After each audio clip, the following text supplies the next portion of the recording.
Hello students, hope you all are fine and safe. So in this video we are going to discuss about two topics, latent heat and specific latent heat. What these things are, why we are going to discuss it.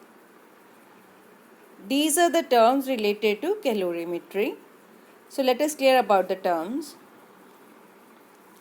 Latent heat. What is latent heat? It is the amount of heat energy required to change the state of a substance without change of temperature. As we already defined melting, vaporization, etc., there we mentioned, like for melting we said it is a phenomena when a solid starts converting into liquid without change of temperature, even how we are providing heat to the substance. So we said we are providing heat even then there is no change in temperature. Then where that heat is going? It is hidden. Effect of heat is hidden. It is not visible in the form of rise in temperature. So what do you mean? What we can conclude from here, that are we wasting the energy, heat energy? No, it is not like that. During that constant temperature, the substance is using heat energy to convert its state. Hence, the heat energy absorbed during change of phase or change of state of matter is known as latent heat. Let us discuss it with the help of a graph. You can see in the given graph there is a curve. Initially we were having solid at particular temperature and we are providing it energy continuously. Which energy? Heat energy. So to the solid, when we provided heat energy, first it showed rise in temperature from point A to B. Even how we are providing it continuously, heat energy we are providing it continuously, but the slope became straight or constant, we can say constant along the x-axis, horizontal axis. Okay, from B to C means heat energy we are providing to it, but it is not showing rise in temperature. So where that energy is going? Simply this energy is used here to change the state from solid to liquid. Okay, so from B to C melting occurred. Okay, the process until the full solid became liquid, we are considering in change of phase only. So when full solid converted to liquid state, then it showed rise in temperature. You can see from C to D. When full solid got converted in liquid state, then it started showing rise in temperature from C to D. At D, again it is showing a constant slope parallel to the horizontal axis from D to E. Even how we are providing energy? Simply again here a phase of change is going on from liquid to gaseous state. Then when full liquid got converted to gaseous state, it again showed rise in temperature. So from B to C and from D to E, where change in phase occurred, the heat energy was absorbed to utilize it for the change of phase. Here we can say melting, during melting and vaporization, from B to C it is latent heat, and D to E also there is latent heat, hidden heat. Effect is not visible in form of rise in temperature.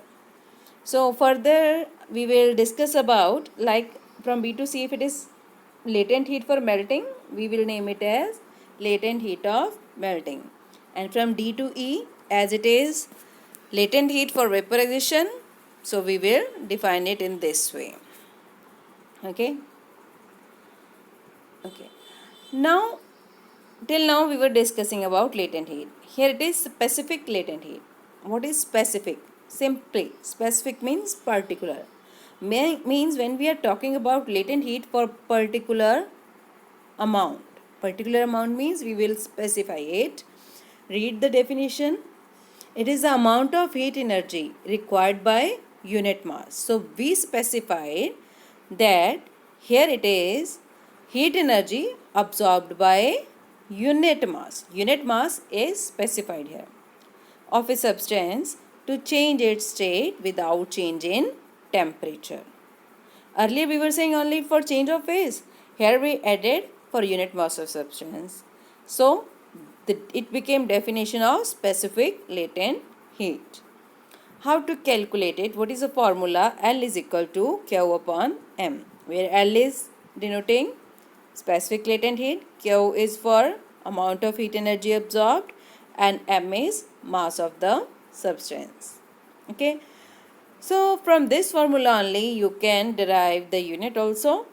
Q, as it is heat, it is representing heat, and heat is a form of energy. So SI unit of heat energy is joule, and for mass SI unit is kilogram. So unit of latent heat, unit of specific latent heat is joule per kilogram. Okay.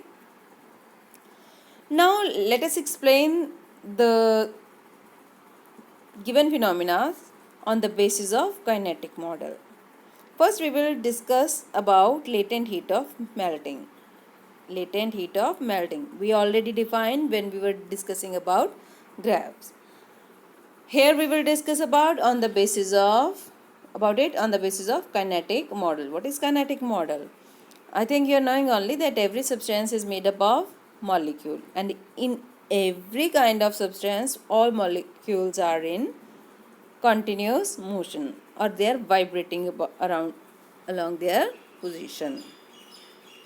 So when we are talking about the motion of molecule in a substance, that is known as kinetic model. So here I had written, according to the kinetic model, molecules in a solid vibrate about the mean position. Why I mentioned solid here? Because on the basis of kinetic model, first we are going to discuss about latent heat of melting. Melting occurs in solid, means solid substance can melt. So that's why we are talking about solid. According to kinetic model, molecules in a solid vibrate about the mean position.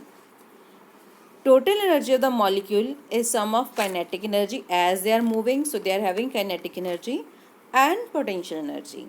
Which potential energy? How it came? Because of the state of molecule, how far they are from each other. Okay, accordingly they possess potential energy also. So total energy of molecules is sum of its kinetic energy and potential energy. Okay, heat supplied is utilized when we are providing heat to a solid. Initially it helps in increasing the kinetic energy. That is why change in temperature occurs. But after reaching to the melting point, temperature becomes constant. Means their heat provider is not utilized in increasing the kinetic energy. On the other hand, it is utilized to increase the potential energy, because after absorbing the heat, molecules will move away from each other. Hence, they will possess more potential energy. Is it clear? So, heat supplied is utilized for increasing the potential energy of molecule, and this heat is known as latent heat of melting. I think it is clear. Now let us talk about latent heat of vaporization. As we already defined what is kinetic model and we discussed about solids also, here we have to talk about vaporization. Vaporization occurs in liquid. So in liquid also molecules are vibrating. They are having kinetic energy and potential energy also, isn't it? What happens in case of a liquid when we are providing heat to it? Initially, heat absorbed will result in rise in temperature. But when it will reach to its boiling point, then The provided heat energy will be utilized in increasing kinetic energy also, and and yes, potential energy also. So first let us see what I had written. During change of phase of liquid to vapor, heat energy supplied is utilized in increasing potential energy of molecule and in doing work of expansion against the atmospheric pressure. That's why vapor will come out. Then the sum of heat energy used in both part, as here kinetic energy also increased, potential energy also increased. Sum of both is latent heat of vaporization. So that's all for today. Thanks to all of you. Stay home, stay safe.